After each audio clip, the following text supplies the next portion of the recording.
Hi, I'm Louise Aubery, your host, and I'm glad to present you this new episode of the Lights on Women's Worth podcast by L'Oréal Paris. Enjoy! Hello, Andie. Hi. Welcome on the Lights on Women's Worth podcast. Thank you. We are delighted to have you on here. The first question I wanted to ask you was, do you remember the first time you were under the spotlight, and how did it feel? Under the spotlight. Oh, I don't know. I mean, exactly how to answer that. I think it's an adjustment. I think when you first have so much attention, it can be very overwhelming. You have to get used to it. It's something that you have to learn to be comfortable with. Mm-hmm. Did you? Yes, I guess I have.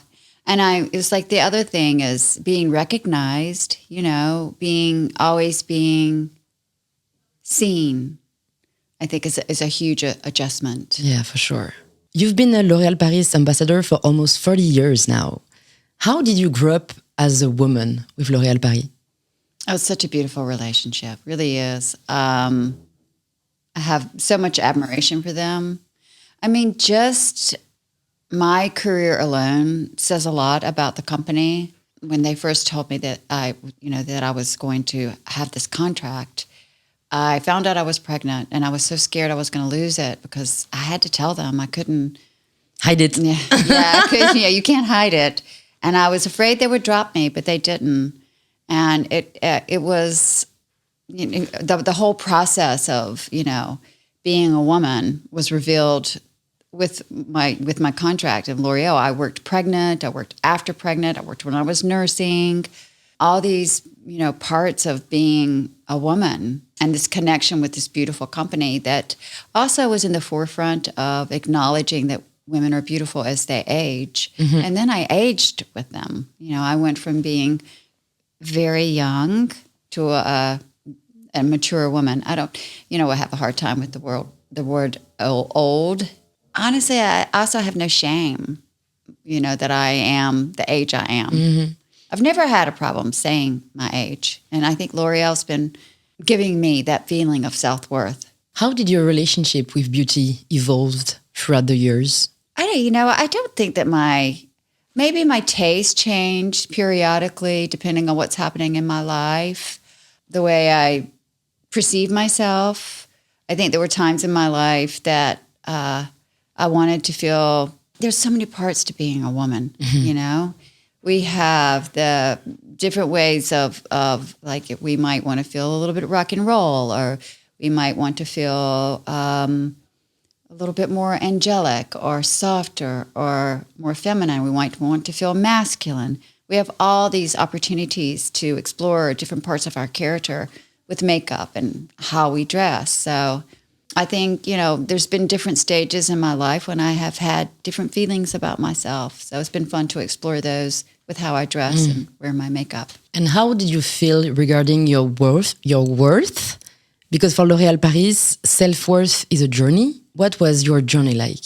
I think, it's something that you have to evolve with constantly. The idea that that you're valuable, that you don't really need to change anything, just as you are. I don't know how to answer this question. Do you manage to say today the famous L'Oréal Paris mantra, I am worth it? Particularly after watching the documentary and where this came from, this concept of being able to say I am worth it is that we are worth it as women on our own, just who we are, not even needing to be in the male gaze, but as we are, as who we are. I think that concept's a beautiful concept. I think I lived by that concept. I don't feel that I'm doing it for anybody else. I think I'm doing it for myself. If I dress or wear makeup or hair, I do it because it's creatively how I feel about myself. I'm definitely not doing it to please someone others, else. Please someone else. Though I will say, sometimes it's fun with girlfriends to shop together and inspire each other. I think I might do it with my girlfriends, be inspired by them or talk to them about hair and makeup. But I'm not doing it to try to attract someone. I'm doing it as something that's a creative part of myself. There is a video of you and Helen Mirren which we had on the podcast, and you are dancing. I think it's during the Cannes Film Festival in 2022. Yeah. I was wondering, what role does sorority play in your life, and how do you nurture it? Oh, my friends are so important to me. And it is something that you nurture. That's a beautiful word. That's a great way to express it. You know, I saw this podcast on... I saw this podcast recently, and it was talking about what brings happiness. And it said that millennials think that 80% of millennials think that happiness comes from money. And that No way. Yeah. And that 60% think it came from fame. But it's a Harvard study that what happiness comes from is relationships. And this is something I really know for sure now at my age, the importance of community, and especially my girlfriends. I think that those relationships, even though I'm starting to connect with men on a different level, which has been nice, just to communicate with them. But it's the most important thing for happiness are our relationships. And you do have to nurture them. Can you share with us a memorable anecdote from the Cannes Film Festival with L'Oréal Paris? Well, it's always fun. I remember early on meeting Aishwarya and Gong Li and just getting to know international people, being connected with these gorgeous women, powerful, strong, talented women from other cultures, and how lucky I was to be in this L'Oréal family, to have those connections and to learn about different cultures. That's what's so beautiful about Cannes. It's so much more international than other film festivals. For sure. Yeah, it's beautiful. It's beautiful that way, that you connect. The funny thing during the festival is I try to guess which language people are speaking. Oh, that's good. Because I'm like, oh, you hear I don't know. much. Yeah, I'm not sure I know this language. What could it be? And it just shows how diverse Yes, the festival and is. it opens your mind. It can change the way you think, and that is the beauty of a film festival like this. Is it's expansive. Yeah. And in 1989, the movie you were starring in, Sex, Lies and Videotapes, Yes. won the Palme d'Or. Yes. How did it feel? I wasn't here. I know. It's so sad. I wish I had come. I didn't have enough experience, I think, at the time. I had just had a baby and I was nursing and I didn't feel glamorous, sad. But I've changed now the way I think. But at this time in my life, I felt so much pressure Yeah. to be a certain way for the public, and I was afraid. Now, they've made fun of some other actors. I'm not going to say, but it happens. And I was afraid that this would happen to me, and I didn't have the guts to approach it. And I'm sad about that now. But We do our best. yeah, we know. do our best. Yeah. So, but it did change my life. And you know, Lights on Women. So I can connect the two because I understand completely what it means to be acknowledged and how that can change your life. Because of this acknowledgement, my whole life changed. Because of Sex, Lies, and Videotape, because it was at Cannes, and it's this prestigious film festival, and everyone saw it, and it changed my life. And it is my foundation. It's the beginning of my foundation. And for the Lights and Women, they have the same experience. They come here with their shorts. They are seen.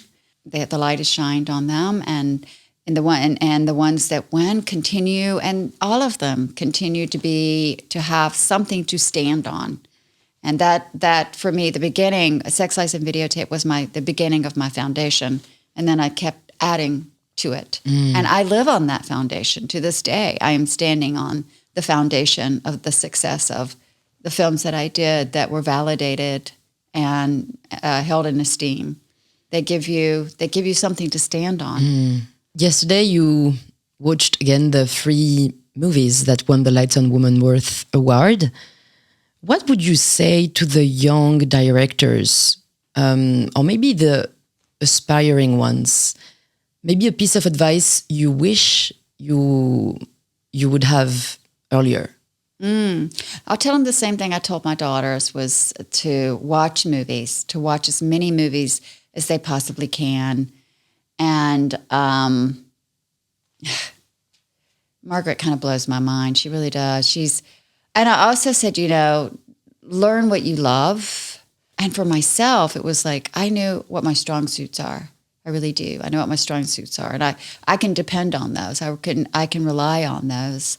I encouraged Margaret to be more adventuresome than me. I grew up in an environment that made me much more fearful, and I had a lot of shame. Oh, really? Yeah, but she didn't grow up in that environment.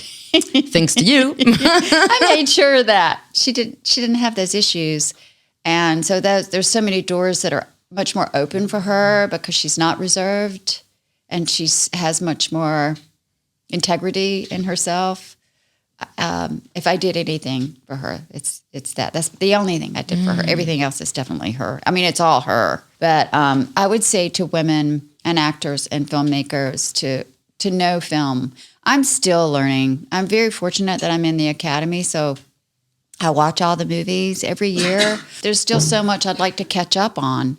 I just learned about Satyajit Ray about 3 or 4 years ago, and that's because a friend of mine works at Criterion. So I try to be around people that I feel will help me grow. I think that's a really important, no matter who you are. Yeah. I think that's a really good choice. I try to be around people that I think know more than me, or that challenge me, that almost intimidate me. It's okay, because you grow if you challenge yourself. How did you manage to overcome that feeling of shame? Oh, wow. I think raising my kids and realizing that it was a trap. And also, I think the growth of humanity, that women are transforming and changing how we're perceived. We were so limited. I grew up in a time that was even, much more limited than when you grew up, and the roles that we had to play. And I was taught to play those roles, and I was really good at them. I knew how to take care of men and boost up their ego and let them be the more dominant one. I knew how to do all that. I was taught that. But I'm changing that as well and exploring different sides of myself. I always joke, and it sounds kind of stupid maybe, but it is the truth if you look at it deeply. Helmut Newton asked me to do nudes years ago, and my concept of nudity was a kind of a cheap concept. I didn't see the art of it, and I wish I had done it with him, but I didn't have the courage. I didn't have the concept of art and nudity, It's sad because I had to get old before I took my clothes off. I was always so ashamed of my body, which was sad because I had a really nice body. And you still do? But yeah, it's different. It's different. And he said to me, "Now's the time," and he was right. But I didn't do it. And my concept of so many things was very provincial. I think because I grew up in a small town that was really limited, and they projected these ideas to me and the way I thought. It took me years to evolve. Yeah, and there are still so many things to deconstruct. I'm thinking about the journalist who told you how is it like to lose your beauty as you age? Yeah, I know. And you brilliantly responded, but there is such a double standard when it comes to aging and beauty between men and women. How do you think it can change? I think the only people that can change it are women. I think there are some great men out there that are really on the forefront of supporting us. You'll work with people and they hire women. They make sure they hire women. You start to see a lot more women on set. So they get it and they're doing it. But men have been given all the power. It's going to be hard for them to give up power. And the concept of giving up power, somehow they feel changes them. So they don't know who they are if we take away that power. They're scared. They don't know how to transform themselves to not feel less than by giving up the power. So it's very complicated. I think men are struggling with it as well. But it's up to us, really, to support each other. I think it all comes from supporting other women, thinking about the concept of how do you diminish yourself? How do you diminish someone else? And it's as simple as I say this all the time, and sometimes I feel like I reflect on it. And I was like, oh, people are going to think that's stupid. But, men have always been the sexy older man. Mm-hmm. And they have all the young girls coming after them. Until we make women the sexy older woman, we will never perceive ourselves that way until we have these images. It's like I was just talking to this woman where I live, and she was dating a man that was 8 years younger than her. Everybody was making a big deal out of it. 8 years. I mean, and the other way around never shocked anyone. No, 8 years. And, men do it 20, 30 years. Can you imagine if it were a woman doing that, especially in a small town? Can you imagine? Yeah. Yeah. But I mean, like I say it always, in a way, it makes me I feel like I sound silly talking about it this way, but it's the perception of strength and power. How do we show images of women that are strong? If we're strong, dominant, they'll say we're a bitch. But we need more images of women in control and being perceived as sexy. That's what men get. Yeah, for sure. Why can't we be that? And we don't have enough of those images. They don't exist. I'm dreaming of a world where James Bond would be a woman. Not the woman of James Bond. Yes, exactly. Like she would be. That's a perfect way of seeing it. I have a little surprise for you. Okay. So we have 3 envelopes, and each of these envelope contains a memory from your career, from your life, and you get to pick one. I don't know which one to take. I want to take, should I take this one? Should I take this one? Should I take this one? I'll take this one because it was... Listen to your guts. I was actually the other 2 I really wanted, but then I was like, I'll take the one I wasn't thinking of. Ah, it's a sweetie. It's me and Margaret. I love that. Yeah, that was so sweet. I came with Rainey as well. The only thing I feel bad is I never brought my son. And now he's more than 1. He's 3. Aw. How did it feel walking down the red carpet with her? Oh, I had so much fun. I mean, I did a lot of fun things. It's so hard to capture her now because she's very busy. So, and also I try to keep our moments not public. Yeah. The time I want to spend with her is not for the public. I want to spend my time in private with her and give her the opportunity to be herself. She's earned it. For sure. Yeah, she's earned it for sure. I just like to be in the back and watch her accomplish everything that she's accomplishing. But I'm glad that we had this time together. Yeah, at least that's a great memory. That's a great picture. I don't know who. I think she had on Ellie Saab. Elisab. Yeah, Ellie Saab. The designer. I think so. I think that's who she had on. And I can't remember. Maybe it's Armani that I'm wearing. I don't know. I love this picture, and I love that you get to share those moments. Yeah, it was nice. It was really nice. As we are on the Lights on Women's Worth podcast, what do you want to shed the light on? Oh, gosh. I feel like there's this idea that we disappear. And it's not untrue. I've experienced it. I know it firsthand. I think it's chemistry. And because men still run the world. And men react different to younger women than they do women my age. And there was a beautiful article that was written in The Atlantic by some woman who was saying how great it was because now we're the voyeurs, we get to watch. But it's not true. I think it's partially true. I think it is interesting to watch. I like to watch. I like to be that person. I don't mind being that person. But we also want the power. And that power has been taken from us. So I think I want to be a part of the revolution of taking back the power as we age. It's everything I've talked about today. Yeah. But it's you have to bring it to their attention sometime. Of course you do, because no one else is going to do it for you. I was like, I have done this. I've done this in my job. Well, I've watched younger women be able to have the power just because they're of their youth. And I've had to confront men and say, excuse me. I've actually said it. Can you see me? Iconic. I've had to say it. I have to wake them up. That's a great message for the end. Thank you so much, Andie. Thank you.